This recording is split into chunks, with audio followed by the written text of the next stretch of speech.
Beautiful like a fresco and fascinating for its idiosyncrasies, Street Fighter III Third Strike is a melting pot of both popular culture and fighting game design.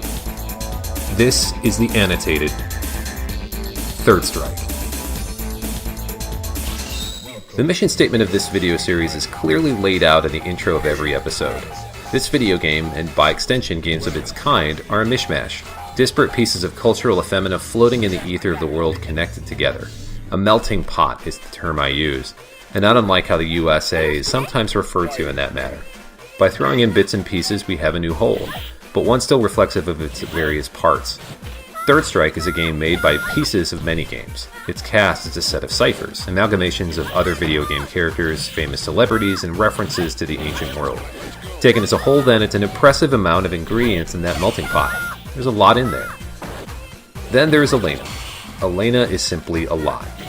In the Urian episode of this series, I called him the thesis statement of this project, a character that distilled the totality of our own world's history into one naked psychopath turned out to be the model of how to forge antiquity, religion, and folklore into a series of animated pixel drawings. The designers of the Street Fighter III games, by using Gil as a springboard, found an elegant symmetry in mixing all of these things and using them for the way the character plays. This is not Elena. Elena is a true rock soup. A character made up of so many disconnected parts that there is very little about her that works thematically in any way. At best, she's the mirror image of what makes Urian the truest form of this video series. At worst, she's a problematic stereotype compounded by problematic stereotypes. Somewhere in between, she's garnered an unfair rep in this game for being a low-rent imitation of other characters. In terms of this video series, there is no greater head-scratcher than Elena. The Street Fighter franchise, of course, trades in broad stereotypes, and has since the beginning. While most players don't find them outright offensive, some portrayals of characters' cultures simply don't land as well as others. Elena, sadly, is our prime example. According to an interview with Street Fighter III series producer Tomoshi Sadamoto and the Capcom Fighters Network page, Elena's country of origin was the first thing decided upon. Our image of African women, he says, was that they had long arms and legs, so we felt capoeira was a fitting fighting style for her. This is a loaded statement. For one, people of African descent appeared in the Street Fighter series as far back as Mike in the first Street Fighter in 1987, but this is the first game that featured a character hailing from a country within the continent. This is a good thing. As the series is made up of globe-trotting bouts at fighters from around the world, it was far past time for someone to represent other countries, and in this case, an entire continent. The second part is where things get challenging. By his own admission, the Street Fighter III team were working with a quote image of African women, perception. As the team settled on Kenya as a hailing nation first, the design team looked at the many tribes that make up the country's indigenous population, including the Kikuyu and Luya peoples, and dressed her somewhat similarly, with colorful rings adorning her limbs and neck. The neck rings themselves are part of the traditions of many African and Asian tribal cultures as symbols of status and relationship fidelity, not unlike wedding rings. And yet, Elena is not adorned with any sort of traditional clothing befitting any tribe of the nation, or her status as a princess of one, as Series Bible Eternal Challenge points out. She's simply a tall woman in a bikini. Kenya itself is also a curious choice. Located on the eastern coast of Africa, it was made up of many local tribal nations before the establishment of Persian and Arab city-states. In the 15th century, the Portuguese began to conquer the area, leading to an eventual British colonization. British East Africa, as it came to be known, existed until the 1960s when Kenya finally established its independence. All this is to say that Elena's home was an epicenter in the worldwide slave trade. As the nation proudly grew its middle-income economy in the coffee and tea trade after freeing itself from British rule, Capcom found that representing such a nation was a task best built upon old cultural perceptions and not the modernist Kenya of 1999. They even stumbled into a darker corner of world history than it had probably not intended. By that I mean the inclusion of capoeira as a fighting system. As the Portuguese went on to colonize South America near the same time they were settling in East Africa, slaves were imported to help grow not only the agricultural economy of the continent, but also build out its infrastructure. During this time, and just as in other enslaved and downtrodden cultures, whisper systems and coded language birthed a means of standing up to their oppressors. Slaves began training themselves to fight, but in a way secret to their owners. And thus capoeira was slowly formed over the centuries. A fighting style often observed set to music and as a theatrical dance, factors necessary for Brazilian slaves to throw off the scent of combat training, this style is commonly known to include acrobatic kicks and hand slaps. Though impossible to trace back to a single originator, forms of capoeira can be found as far back as the 16th century, and after it was finally discovered by the more urbanized authorities of the region, was deemed illegal until the early 1900s. In Elena's case, this would mean that she trained in a fighting system that was born of her ancestors' slavery by the Portuguese, which somehow made it back to Kenya. While not unheard of as capoeira training began to slowly migrate around the world over the last 50 years, the fact that she wasn't assigned an indigenous style, even Ngolo from the Western African nation of Angola, from which capoeira descended, definitely seems like an uninformed decision.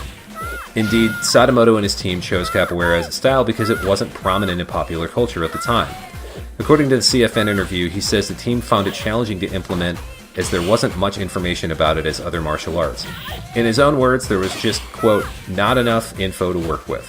Street Fighter III's design staff clearly had Brazil on the mind though, with two characters hailing from the country and a display of martial arts born there. Since we can assume that other characters started as a country first design second situation, it's possible that the team discovered capoeira after making Oro or Sean and decided to paste it onto a different character, likely not knowing some of the brutal history behind it or how putting it on this character may come off as problematic. Her appearance certainly doesn't help things. With a shock of white hair, bright blue eyes, and a light tone to her skin, there's a sense of whitewashing happening for a character indigenous to Eastern Africa. As we see in her ending for Third Strike, her whole family seems to have gotten this treatment. She has an obvious inspiration in Marvel Comics' X character Storm, another princess of an African nation with remarkably similar physical attributes. This makes a certain degree of sense, given the timing of New Generation's release in 1997. Famous Capcom visual designer Akira Akiman Yasuda stepped in to help the beleaguered Street Fighter III development and redesigned cast members himself, according to an oral history of the game on enthusiast website Polygon. This wasn't long after his involvement with Capcom's X-Men Children of the Atom and other Marvel collaboration games. Since he's credited with co-designing Elena, you can infer the path to how her looks were finalized. But this design leans hard into a tribal look of no real tribe in a modernized country. Confirmed by designer Hidetoshi Ishizawa in the second Third Strike Game-Smook, she even had a spear flourish animation that was planned for her match intro, as well as a projectile attack, something that Third Strike lead artist Daigo Ikeno kept in her hand for her character select screen portrait. This comes dangerously close to settling her with a noble savage stereotype. Not exactly a good look. Luckily, Elena is perhaps the most well-adjusted character in the whole franchise, as she is often seen smiling, something of a rarity in a video game series about punching people and hurling fireballs at them. According to Series Bible Eternal Challenge, Elena's father earned his PhD in France when she was young, inspiring her to study abroad as well. She finds herself in Japan for New Generation and Second Impact story and using martial arts as a way of making friends, which we see in her dialogue with Ryu in Second Impact and again with Makoto in Third Strike. Her ending in this game is yet another example of the 1-year gap in between the games of the Street Fighter III sub-series, as Elena follows her father's footsteps and continues her studies in France. As the name Elena is of Greek origin and translates into shining light, it fits her bright personality. Though, like Sean, it's hard to say how Capcom landed on it given her country of birth. She's also one of the few characters of the game that has a special intro for her mirror match, something that further exemplifies her kind nature. Her backgrounds, though, are clearly representative of her Kenyan heritage. The backgrounds in the earlier games follow New Generation and Second Impact's trend of changing between rounds of the match, but the day turns to night between the two games. Third Strike's fight is more of a recreation of the iconic opening shot from Disney's 1994 animated film The Lion King. It takes place in the savannah at 7:08 p.m., and we're treated to a subtle sunset with indigenous animals in the background. But backgrounds aren't what come to mind when we think of Elena in the Street Fighter III games. Fluid and beautiful, Elena is the showpiece of Capcom's CPS3 arcade board, her idle animation dancing in a perfect capoeira ginga movement. Previous episodes in this series bring attention to animation details both subtle and substantial, as the game ran at 700 to 1200 frames of animation for each character at 60 frames per second, but none are more obvious than Elena specifically. In fact, the smooth, elegant movement she displays has sparked some debate in the Third Strike fandom whether or not the design team employed rotoscoping to animate the cast. This is a technique where live actors are filmed and then animation cells are drawn over them, most famously used by directors such as Ralph Bakshi with his 1978 film adaptation of The Lord of the Rings. Imager user Defidelity finally laid the mystery to rest, though, when they found that one of Elena's victory animations was taken directly from the music video to David Lee Roth's version of Just a Gigolo from 1985. While certainly not a new concept in video game development, SNK's Art of Fighting 3 Path to the Warrior, for example, employed rotoscoping in 1996. It's still unclear how much of it was used in the Street Fighter III games to this point. As of this recording, we also don't know if the animation staff used trained martial artists or specific videos as references, But since Daigo Ikeno, Third Strike's lead illustrator, trained in capoeira, we can make some fun assumptions.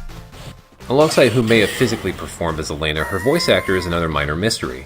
Credited to a person named Mie Midori, Third Strike is the only acting credit that this person has according to IMDb and behind the voice actor.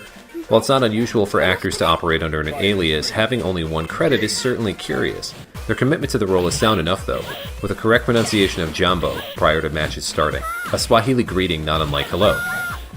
This person takes over for voice actor and musician Kaoru Fujino from New Generation and Second Impact. As a character in the game, she's the polar opposite of franchise boxing characters in that she has no punches or slaps and all buttons are kicks of some kind, though real-life capoeira has the occasional hand attack. She has no close proximity normal attacks, but given how lavishly she's animated, it's likely that the team simply didn't have the time to implement them. Sadly, and one of her major flaws, most of her moves don't cancel into supers or specials, the light attacks and the low-medium punch being the most reliable.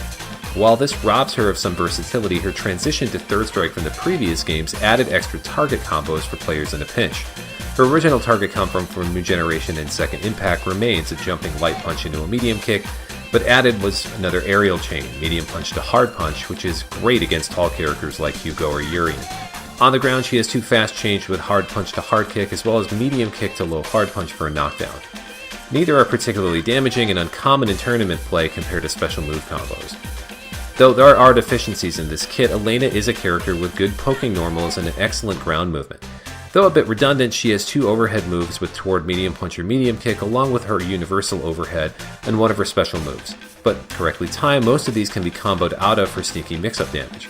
Her standing hard kick is one of the better pokes in the game as it lifts Elena off the ground so that low attacks whiff underneath. Holding back on the stick will make her hop scoot backwards as well. Finally, she has a slide with down forward and hard kick that gives a knockdown but won't pass under projectiles. It's a nice tool for closing the distance. Which is good because her special moves mostly rely on a short gap between her and the opponent. The first, the scratch wheel, is a very good uppercut move. Like Dragon Punches, it's very unsafe on block but offers added hits per kick button, up to a total of 4 when burning EX meter. The second, and another wildly unsafe move, is the Rhino Horn. This is a kick that floats her a fixed distance across the screen depending on the kick button pressed. It'll hit twice at point blank range and the EX version adds a third. The Mallet Smash is yet another overhead move. It always hits twice and moves at a fixed distance depending on the strength of the button pressed. Like the Rhino Horn, this move isn't often seen at high level play outside of a few specific situations. The Spin Scythe is a move added to her arsenal in Second Impact, a progressive series of kicks that's something of a Rekka combo. Performing a backward fireball motion with a kick a second time will add a final attack for a knockdown. Finally, the Lynx Tail is a new move added to Third Strike. A gymnastic set of low sweeps with added hits depending on the strength of the button, it's essentially a knockdown tool. The hard kick version is interesting in that Elena extends her body slightly for the second set of hits, giving them added range. Here's the rub. In a vacuum, none of these moves, save for maybe the scratch wheel, are particularly useful. Most are either easily reacted to on startup or insanely unsafe if blocked or whiffed, meaning that, like Sean, she's saddled with special attacks that are best left alone. However, the EX versions of these moves are where Elena truly shines. All of these attacks are given added juggle capability with the EX Spin Scythe acting as a launcher. While this makes Elena highly dependent on super meter, a smart and reactive player can bounce opponents in the air and bleed out tons of health based on the amount of resources they have. While these combos are awesome to watch in matches and painful to experience when you're the player on the receiving end, this is something of a major deficiency in Elena's gameplay. Good pokes can only take you so far when you're armed with subpar specials, making her such a meter-starved character that many players tend to keep their distance in favor of some of the other mid and high tier cast members. Since Elena is one of the few characters in the game with 3 viable, though not superb, super arts, this dependency on resources is a noticeable flaw. But let's talk about those supers. First, the Spinning Beat is a sequence of mallet smashes finishing with a scratch wheel with some forward momentum. Overall, this isn't the optimal super choice for what it is. While damaging, opponents that are caught by this super from a jump-in will bounce off without all hits connecting, which is sad because this move seems to have been implemented as an anti-air attack. However, it's the cheapest super to use, and at 3 short stocks affords Elena a good ratio of EX with a super art in the chamber if they can confirm into all the hits. The second, the Brave Dance, is the most commonly seen in tournament play. A combo super with strong burst damage, it comes with 2 medium stocks, which grants Elena the most EX she can have. While 2 of these attacks won't KO an opponent, using 1 stock for a full EX combo and then a super ready to go can mean a very short round in her favor. It can also be used as something of a launcher on certain cast members in the corner. This move is where Elena gets a bad rap for being Chun-Li with a DP. It covers a deceptively large distance, much like Chun's villainous Hoyoku-sen, and takes her off the ground to counter low attacks. As the two women have similar mid-screen poking games, the more dismissive Third Strike players slum it with Elena and play exactly as they would with the Chinese Interpol agent, ignoring all of her other tools. The few high-level Elena tournament players prove this to be a false comparison, however. Healing, though, is the most interesting super to discuss. This is a unique move in not only Third Strike but fighting games in general. Though it has a long startup and leaves Elena a defenseless target during activation, she can heal between 150 and 200 hit points. The healing can also be cancelled partway in by hitting all 3 punch buttons if the opponent starts to encroach. At one long stock of super, it takes time to build and makes her gameplay much more judicious with EX expenditure, but with the right setup, a good Elena player can use this to simply outlast much of the cast. Most players will use this after mid-screen throws, and since she has one of the largest Kara throw distances in the game, it's relatively easy to implement healing into Elena's game plan. Not for nothing, it's also the perfect example of the balance between style and substance, as the ability to heal fits nicely within her kind and communal personality. And so we have Elena, a messy character with messy gameplay. Though later appearances in other games have been kind to her in terms of tournament viability, time has not been on her side, as she will forever stand as a testament to antiquated design philosophy. In a cultural climate that has seen much upheaval in recent days, particularly in the United States, it's hard to look away from those attributes that make this character come off as, at best, insensitive. Perhaps some good can come out of what she represents as the genre moves forward, if we look to Elena as a prime example of what not to do. Perhaps that's optimistic, but there's always hope and healing.